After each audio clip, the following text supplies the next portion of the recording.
నమస్తే, welcome to our channel. నేను ప్రియాంకారావు.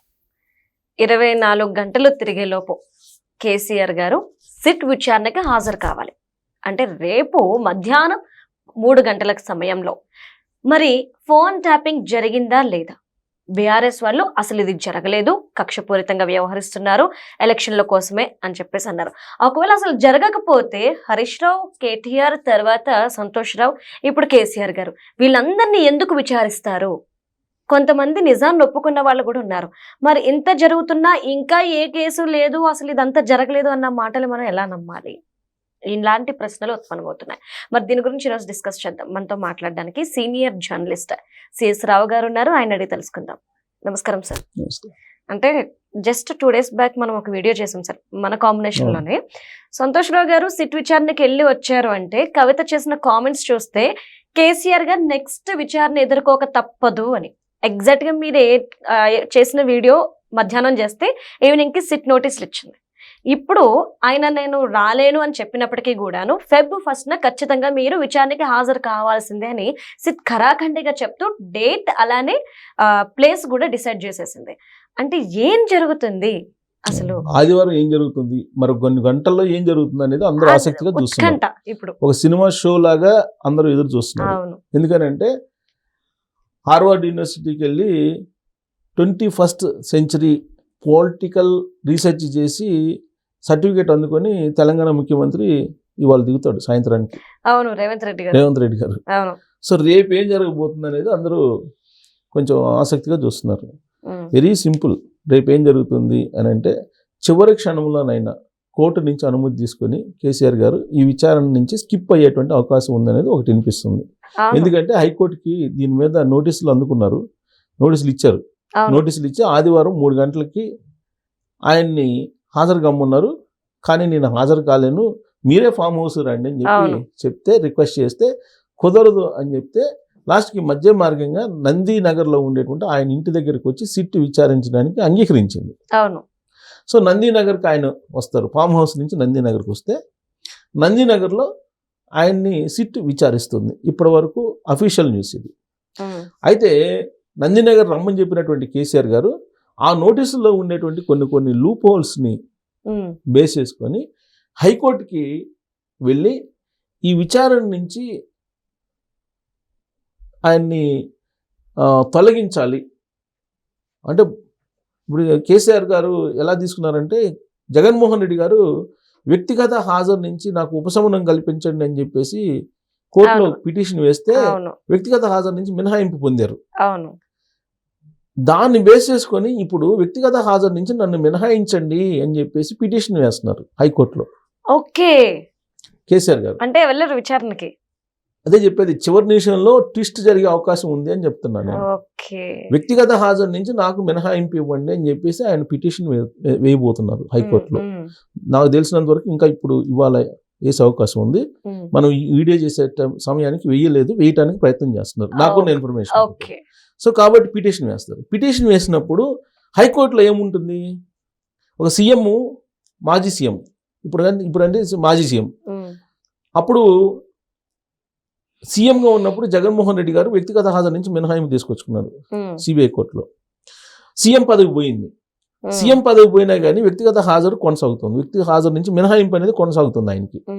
దీన్ని బేస్ చేసుకొని ఈయన హైకోర్టులో వ్యక్తిగత హాజరు నుంచి మినహాయింపు తీసుకొచ్చేదానికి అవకాశం ఉంది. ఎందుకంటే ఒక రిఫరెన్స్ ఇస్తారు కోర్టులో ఎప్పుడు కూడా. ఇప్పుడు గతంలో జరిగినటువంటి తీర్పులు వీటన్నిటిని రిఫరెన్స్ పెడుతుంటారు. ఏదైనా ఒక కేసు వచ్చింది అనుకోండి, ఈ కేసు వాద ప్రతివాదనలు ఎలా ఉంటాయంటే పలానప్పుడు ఇదిగో ఈ కోర్టు ఇలా ఇచ్చింది తీర్పు, పలానప్పుడు ఇదిగో ఈ ఇన్సిడెంట్లో ఇలా ఇచ్చింది, కాబట్టి ఈ కేసుకి ఎందుకు ఇవ్వరు, ఇవ్వటానికి అర్హులు అని చెప్పి వాదిస్తారు. ఇప్పుడు కూడా ఇదే వాదిస్తారు. జగన్మోహన్ రెడ్డి గారికి వ్యక్తిగత మినహాయింపు ఏదైతే ఇచ్చారో దాన్ని వాడతారు.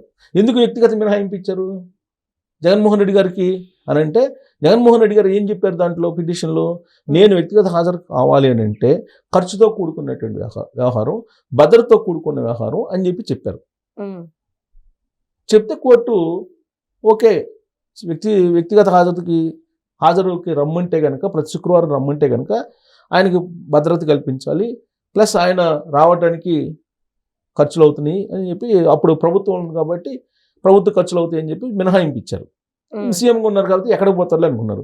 కానీ ఈయన ఏం చేశాడు ఈ మధ్యకాలంలో? లండన్ వెళ్ళాడు. లండన్ వెళ్ళి కొన్ని ఆంక్షల నడుమ బెయిల్ మీద ఉన్నారండి. ఇప్పుడు జగన్మోహన్ రెడ్డి గారు బెయిల్ మీద ఉన్నారు కొన్ని ఆంక్షల నడుమ. ఈయన ఏం చేశారు? అక్కడ ఇచ్చినటువంటి ఫోన్ నెంబర్కి, ఆ నెంబర్కి వాళ్ళు ఫోన్ చేస్తే లండన్ వెళ్ళినప్పుడు ఆ ఫోన్ పనిచేయాల.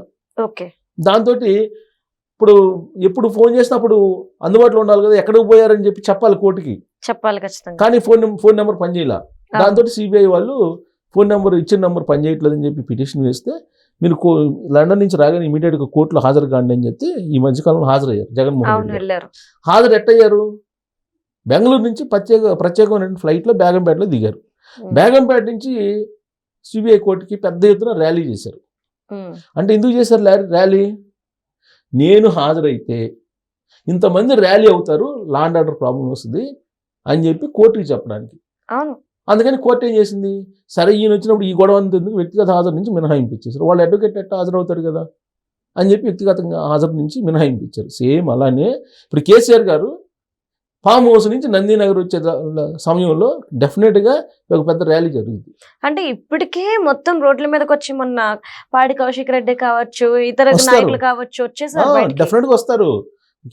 జగన్మోహన్ రెడ్డి గారు ఏది చూపించారో ఈయన కూడా అదే చూపిస్తారు. రేపు ఫామ్ హౌస్ నుంచి బయలుదేరి నందీనగర్కి వచ్చే టైంలో పెద్ద ఎత్తున క్యాడర్ రావటం, నందీనగర్ దగ్గర పెద్ద ఎత్తున క్యాడర్ మోహరించడం, ఇవన్నీ చూస్తాం. ఎందుకంటే ఆల్రెడీ కేటీఆర్ గారితో సమావేశం అయ్యారు నిన్న. అవును. సో కేటీఆర్ గారు డెఫినెట్ గా మొబిలైజ్ చేస్తారు కదా, క్యాడర్ మొబిలైజ్ చేస్తారు. క్యాడర్ మొబిలైజ్ చేసి నందీనగర్ లో ఫుల్ గా పెడితే సెక్యూరిటీ ప్రాబ్లం వస్తుంది అని చెప్పేసి డెఫినెట్ గా కోర్టులో పిటిషన్ వేస్తారు. కోర్టులో పిటిషన్ వేసినప్పుడు ఏమవుతుంది? సో సెక్యూరిటీ ప్రాబ్లం వస్తుంది, వ్యక్తిగత హాజరు నుంచి మినహాయింపు ఇచ్చేసేయండి, వాళ్ళ తరఫు నుంచి అడ్వకేట్ హాజరవుతున్నారు కదా. సో కాబట్టి ఆయన వాదనలు వినిపిస్తారు కదా, అది తీసుకోండి అని చెప్తారు. అంతే.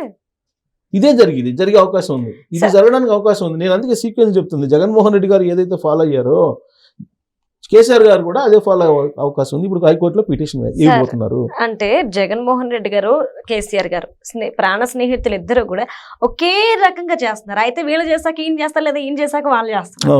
అంటే ఇద్దరు ఒకే లాయర్ ని పెట్టుకున్నారు, ఒకే టీం ని పెట్టుకున్నారు. ఏంటి ఇచ్చిపుచ్చుకున్న ధోని కిట్ ఫోకో పాలిటిక్స్ కదా వీళ్ళు. ఇది అందరికీ తెలిసిందే, నేను చెప్పడం కాదు, నేనే ప్రత్యేకంగా చెప్పాను. 10 years నుంచి కిట్ ఫోకో పాలిటిక్స్ డైరెక్ట్ గా చేస్తున్నారు. ఇది అందరికీ తెలిసినటువంటి విషయం. ఆయన కోసం ఆయన్ని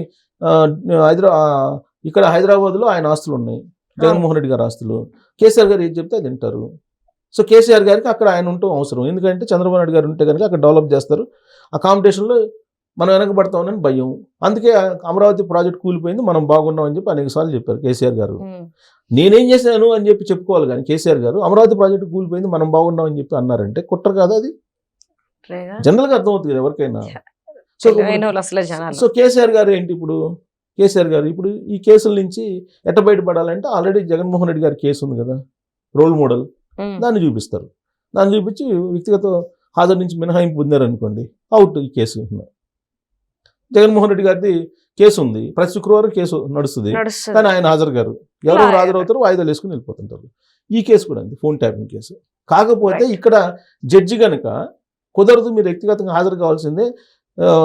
లాయర్లు మొత్తం అందరు ఫోన్లు ట్యాప్ చేశారు కదా, 4,000 మంది 5,000 మంది ఫోన్లు ట్యాప్ చేశారు కదా, దాంట్లో మేము కూడా ఉన్నాం కదా, జడ్జెస్ని మహిళా జడ్జెస్ కూడా ఉన్నారు కదా, సినిమా యాక్టర్స్ కూడా ఉన్నారు, జర్నలిస్టులు ఉన్నారు, అన్ని రకాల వాళ్ళు ఉన్నారు. కాబట్టి ఈ కేసు చాలా తీవ్రమైంది. ఇది ఇండియన్ టెలిగ్రాఫిక్ యాక్ట్ కింద వస్తుంది. కాబట్టి ఖచ్చితంగా దీనికి సంబంధించిన ఆధారాలు ఉన్నాయి.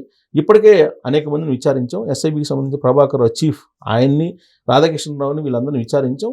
అలాగే ఒక ఛానల్ ఎండీని విచారించాం, వాంగ్మూలాలు ఇచ్చారు. కాబట్టి ఖచ్చితంగా ఈ కేసులో ఎవిడెన్స్ ఉంది, మిమ్మల్ని విచారించాల్సిన అవసరం ఉంది. ఆల్రెడీ హరీష్ రావు గారిని, సంతోష్ రావు గారిని, కేటీఆర్ గారిని అందరినీ విచారించాము, అందరూ వాంగ్మూలాలు తీసుకున్నాము. అందరూ నీ వైపే చూపిస్తున్నారు, బిగ్ బాస్ నువ్వే కాబట్టి అందరూ నీ వైపే చూపిస్తున్నారు. కాబట్టి ఖచ్చితంగా నువ్వు హాజరు కావాల్సిందే అని చెప్పి కనుక జడ్జి సీరియస్గా చెప్తే అప్పుడు హాజరయ్యే అవకాశం ఉంది. వీళ్ళంతవరకు తప్పించుకునేట్టు ప్రయత్నం చేస్తారు. కాబట్టి జగన్మోహన్ రెడ్డి గారి కేసుని మనం దీన్ని కంపేర్ చేయలేం. జగన్మోహన్ రెడ్డి గారి కేసు ఏంటంటే kit Poco case, already ED కేసులు అన్నీ ఉన్నాయి. కానీ ఇది ఫోన్ ట్యాపింగ్. ఈ ఫోన్ ట్యాపింగ్ లో ఎప్పటి నుంచి మొదలు పెడతారు తెలుసా? ఆంధ్రప్రదేశ్కి సంబంధించినటువంటి ఆ రోజు 2014-19 మధ్యలో ఉన్నట్టు చంద్రబాబు నాయుడు గారు ఫోన్ ట్యాపింగ్ దగ్గర నుంచి మొదలు పెడతారు. ఎప్పటి నుంచి ఫోన్ ట్యాపింగ్ చేస్తున్నారు? కేసీఆర్ గారి మీద కేసు ఉంది కదా అప్పట్లోనే. అప్పట్లో ఆంధ్రప్రదేశ్ ప్రభుత్వం అప్పుడే కేసు పెట్టింది కదా. అవును. మరి అప్పుడు ఫోన్ ట్యాపింగ్ చేశారు కదా, ఫోన్ ట్యాపింగ్ చేసిన కేసు ఉంది కదా. మరి అదేమైంది? అప్పటి నుంచి ఫోన్ ట్యాపింగ్లు ఎక్కడెక్కడే చేశారు. అప్పుడు 2014 నుంచి 19 మధ్యలో ఎవరెవరు ఫోన్ ట్యాప్ చేశారు, 2019 నుంచి మళ్ళీ 23 దాకా ఎవరెవరు ఫోన్ ట్యాప్ చేశారు, ఇవన్నీ వస్తాయి. డెఫినెట్గా అన్నీ వస్తాయి, అన్ని రకాలే వస్తాయి.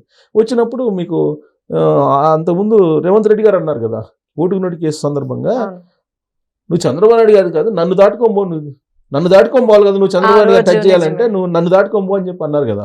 సో కాబట్టి ఇక్కడ ఈ కేసు ఈ ఫోన్ ట్యాపింగే కాదు, ఆ ఫోన్ ట్యాపింగ్ కూడా వస్తుంది. అది రాజద్రోహం కేసు, ఇదేమో ప్రజాద్రోహం కేసు. ఈ ఫోన్ ట్యాపింగ్ ప్రజాద్రోహం 2018 నుంచి 2023 దగ్గర మధ్యలో జరిగింది. 2014 నుంచి 2018 మధ్యలో జరిగింది రాజద్రోహం. ఒక రాజ్యాన్ని కూల్చేయడానికి మీరు ఫోన్ ట్యాపింగ్ చేశారనేది ఆ రోజున ఆరోపణలు. సో కాబట్టి అప్పటి నుంచి 2023 దాకా ఏం చేశారు కేసీఆర్ గారు అనేది మొత్తం విచారించే అవకాశం ఉంది. ఇది సీరియస్గా తీసుకుంటే జడ్జి ఇప్పుడు జనరల్గా సింగిల్ జడ్జికి వేస్తారు, సింగిల్ బెంచ్కి వేస్తారు. సింగిల్ బెంచ్ వాళ్ళు ఇచ్చేస్తారు, వ్యక్తిగత మినహాయింపు ఇచ్చేయండి అని చెప్పి చెప్పొచ్చు. దాన్ని మళ్ళీ డివిజన్ బెంచ్కి వేయాలి. ఎవరు? ఈ పోలీసు సిట్. ఈ ప్రాసెస్ కొద్దిగా 1-2 రోజులు నడుపుతారేమో. ఇప్పటికే గురువారం నోటీసులు ఇస్తే నేను రాలేనని చెప్పారు. ఎందుకు చెప్పారు మున్సిపల్ ఎలక్షన్లు ఉన్నాయి, మేము బిజీగా ఉన్నాము అని చెప్పి. సరే మళ్ళీ నోటీసులు ఇచ్చారు, ఆదివారం హాజరు కమ్మని. దీనికి చివరి నిమిషంలో టిస్ట్ ఇచ్చేదానికి అవకాశం ఉంది. ఆయన నేరుగా హాజరు కావడానికి ఛాన్సెస్ తక్కువ. అంటే సిట్ నోటీసులు అందుకుని 24 గంటల లోపే రిప్లై ఇవ్వాలేమో కదా సార్? ఇస్తారు, కోర్టుకి వెళ్ళిస్తారు.